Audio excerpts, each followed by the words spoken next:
is why they call me the reloader dude, because I always have to keep reloading it. I had some people asking me about the Dillon 650. They just wanted to see it in operation mode. So here it is. It doesn't take that long to set up a Dillon 650. Changing out stuff or moving things around, like your overall case length or dialing in your powder, is a little bit more difficult than it is on a turret press. And the main reason it's more difficult is just because it's harder to get to. You know, there's a lot of things in the way, but it's not hard.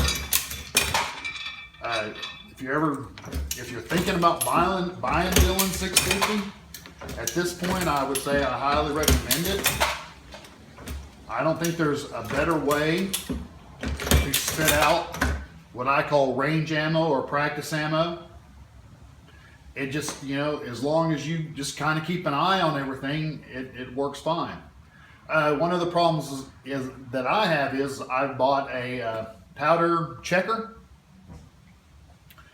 and I still look in the case, which is good and bad. I mean, there's no need to look in the case if you have the powder checker, I guess. But you know, just over the years, I just developed the habit of looking in. But what it does is not only gives me a double check, kind of a triple check.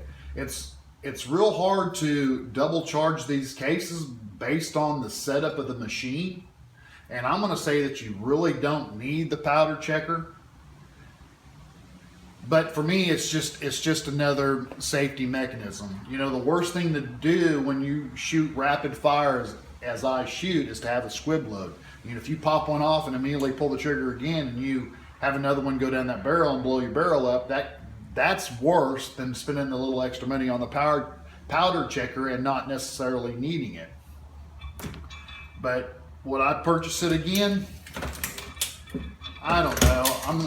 I'm gonna say yes, I would. Just because for me, it's just that extra little bit of safety to keep me from double charging or undercharging a case.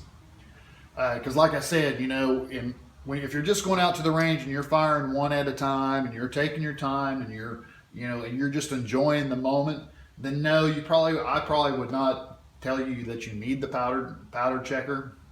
But if you're a competitive shooter and you're shooting high speeds and high pace, and that's the way your finger just rolls, then I would get the powder checker, and it's just that extra little bit of safety. I don't have a case feeder on the machine, so I still load everything by hand. It's not that big a deal.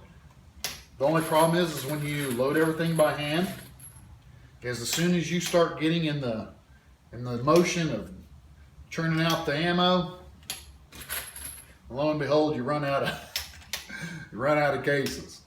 And as soon as you get the cases filled up and you start churning out the ammo, next thing you know, you're out of primers. And then as soon as you get the primers loaded up, let me move my chair out of the way.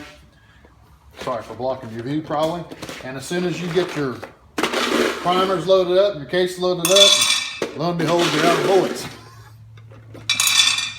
So you're always having to refeed this machine. But overall, it's excellent. Once I got my powder dialed into the level that I wanted to shoot, you know, these are economical shooting rounds, not expensive, I don't know, hunting rounds or expensive rounds. I don't like shooting expensive rounds. You know, I would rather spend that money buying more components and buying, you know, these cheaper bullets to go shoot with. But for an inexpensive round to go practice with, or just to have fun with your buddies, or to go shoot competitive sports, I don't think you can beat the Dillon 650.